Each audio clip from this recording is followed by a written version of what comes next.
Yes, you read the title correctly. We are giving away one of the, we're not actually giving away giving away this one FX3 thanks to Sony Cine America for this. Full contest details at the end of the video. But we actually came here today to talk about this camera. There is a new, very welcomed firmware update to this camera. Now, it's not changing its sensor or the quality of the image. It doesn't really need to be improved upon much, but what it is doing is changing a few key elements, including the menus. And if you want to get that whole list and understand what the updates are, you can skip ahead to that chapter. But I want to just first talk about why this firmware update, in my opinion, is so important. We've been using the FX3 on everything from our feature film Clear Sky that Michael Del Monte is directing. I've used it for really cool shoots like this one with Julian here. And what's really even cool is Michael, my creative partner, has been helping develop a HBO series with Derek and friends, and they've been shooting everything on the FX3. By the way, Mike is a crazy filmmaker. He rides bikes all the time, entire marathon races, one-handed while holding a gimbal. And you can see how nice the footage actually turns out. I've been too scared to try it. I don't know what more can be said about this. It's a powerful little camera that literally could fit in your pocket. Yep, totally normal. We've been using the FX9 and FX6, and we've been incorporating the FX3 a lot more recently because it matches the FX9 and the FX6 really well in terms of color science and quality. So they're all part of the same family, except for one thing. The FX3 does not have the same menus as its older siblings. It's kind of stuck in this DSLR mirrorless world where it's using that old type of menu that you would have been used to seeing on like an A7 III or something. It gets a bit confusing because it feels like you're shooting with a stills camera that's actually designed to be a cinema camera. There hasn't been a simple workflow, especially when this is a 2-base ISO camera. But Sony has solved that with their new menu system. It is designed after the Venice and FX9 style of menu where everything is super accessible. And I'm gonna pull that up on the screen and show you in a sec. So what are the main 3 updates to the FX3 firmware? Number 1 is an additional new cinema menu system. That's what I'm kind of calling it. 2 is internal LUT toggle. This is really great. You can add the LUTs into it, which can be carried through in metadata or burnt into the image. And then lastly, this one is so exciting, is they've now introduced a cable that can give you Timecode In. So you can sync this with an FX6, FX9, any other camera that has Genlock timecode. Lovely update. This is really now, and people are gonna hate me saying this, a true cinema camera in my opinion. I know a lot of people are gonna come at me and be like, a GoPro is a cinema camera. Yes, but what I mean is that its functionality can operate in any professional setting now. Here's how this new menu works, is you just hit the menu button here. And this is it. This may not seem that exciting, but for those of you who've been using this camera on set, this is amazing. This has everything that you quickly need to access in order to be able to shoot and understand what settings you are. No more going through different menu settings. I love Sony's cameras, but as you know, their menus have left a bit to be desired, but this is super simple. This is now here, I can change my f-stop, can change my base ISO setting really quickly, and all the other good stuff, including changing my bitrate. And then if we go down one more page, there's the different settings, and we'll get into these in just a sec. I wanna show you something really exciting about the camera here. We'll pop over up to main menu, is now you can import your own LUTs. I'm gonna go to old LUT that I have here. This is my Sony Cine LUT that a lot of you are aware of. And I can toggle this on and off the footage. There it is off, toggle it on. And in this mode, the LUT will come as metadata. It's not going to be burnt into this image. When I'm truly recording, I'll hit record here. You'll see the actual file is still log. And what's really great is you can bake in the LUT into any of these modes. So if you want to save time in post-production, you can record the LUT directly into the source file. But I'm kind of getting ahead. Let's go over each of these new shooting settings so you're familiar with them. If you see on the second page up in the top corner, there's a mode called Cine EI.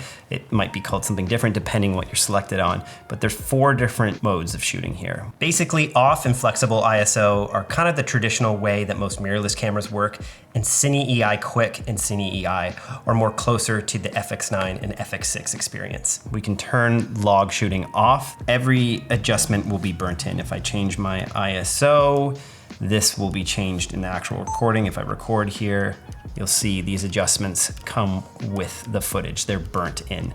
This is kind of your traditional way that you may have used your mirrorless camera in the past when you haven't had log. You can even add one of your user LUTs here as well on this mode, and it will burn it in. And if you go to PP11, you have your classic Cinetone color space, which I think a lot of us are used to and really appreciate. This is kind of, if you don't want to go through the whole process of color correcting, Cinetone really works well. You hardly ever even need to, that's what actually I'm shooting right now for this video. I'm Cinetone. It's really easy to work with. Now, the next setting we have here, we can go to flexible ISO. And in flexible ISO, you're shooting log as your base look. You can see that your color gamma is in the S-Log world. And you can actually, look at this, you can embed the LUT file like we said for import. But the difference here is that you're shooting log and you can put a LUT on top of it and burn this in. So you can get the full flexibility of latitude shooting log, but then have it burnt in. But then here is where the big difference comes with this new firmware update. We'll come back here to flexible ISO. I'm gonna change this now to Cine Quick and Cine EI. Cine Quick and Cine EI now just default to your recorded file being either 800 or 12,800 ISO. Any changes that you make in camera are not burnt into the file. They carry over in metadata. This is exactly how your FX9 and FX6 works. This is the Cine EI mode that you've probably gotten used to shooting on an FX6 and FX9. So now your FX3 will act that same way. When I'm shooting Cine Quick, this will change in camera, but because I'm shooting Cine EI, this will not affect the footage. The footage will still be 800 ISO. Now the difference with Cine Quick is if I scroll up past 3200 here, it's going to switch over into 12,000 ISO. And this will become more clear if I actually turn off my LUT here. I'm adjusting my ISO here, nothing is changing until I go over the threshold of 3200, and then what it does is it triggers the base ISO of 12,800. So rather than having to go through a quick menu, you can quickly just literally scroll. If you're shooting 800, which is the base ISO, again, it'll be recording that file in 800 ISO. The metadata and what you're seeing on screen will change to show you what it would look like in post. But then if I scroll past this, it'll flick over into 12,800. We're now in that ISO, and I'll know that because when I stop recording here and I press menu, you can see the base ISO has changed here to 12,000. Whereas when I scroll back down here, past 3,200, back down into that 2,500 to 300 range, when I go back to menu, you'll see that it's base 800 ISO. Now, if you're a bit afraid to switch that over, if you're used to moving the dial around or you don't touch the dial and you don't want to mess up at all, just come over here, change this from Cine Quick to Cine EI, and you can move the ISO around. It'll just stop at 3,200. And if you want to get to that 12,800 ISO, click menu, come up here, and I'll have to come up to base ISO and change it over manually like that. Cine Quick just essentially flicks over to 12,800 ISO the second you move your ISO to 3,200. And now if you're confused, you're like, wait, why is it 12,800 when you're down at 3,200? This is metadata. So when you're recording in Cine Quick EI or Cine EI, you're not actually touching the ISO. You're allowing that to happen in post-production, not in camera. And why you're wondering why that may happen is anytime you adjust an ISO over the base ISO, so the two base ISOs of this sensor is 800 and 12,800, anytime you increase it past 800, you're just adding in more signal noise. And this may not be something you want to bake in camera if you're looking at a tiny little screen. I highly recommend waiting to post-production to adjust your ISO. It's a good way to treat your cameras as if there's only two ISOs on it, 800 or 12,800. For me, if I want to adjust exposure, I'm not usually messing with my ISOs. I'm either adding more light, changing the stop or finding a new location.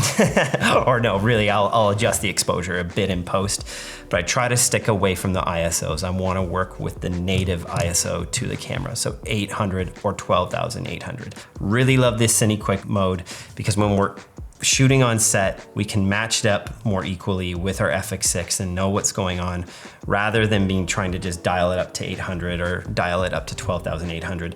I know inherently this is going to be capturing the same ISOs as the other cameras.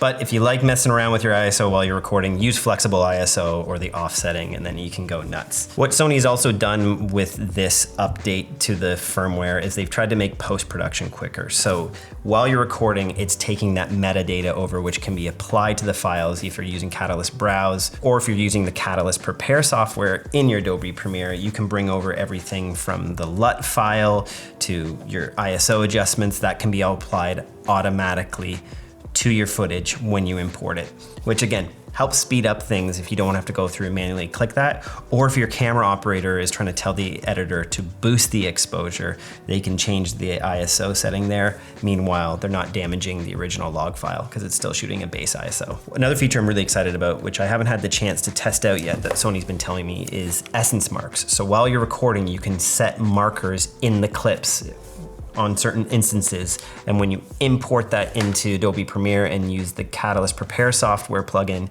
it'll import those markers in just like in an Adobe Premiere timeline when you're hitting the marker key.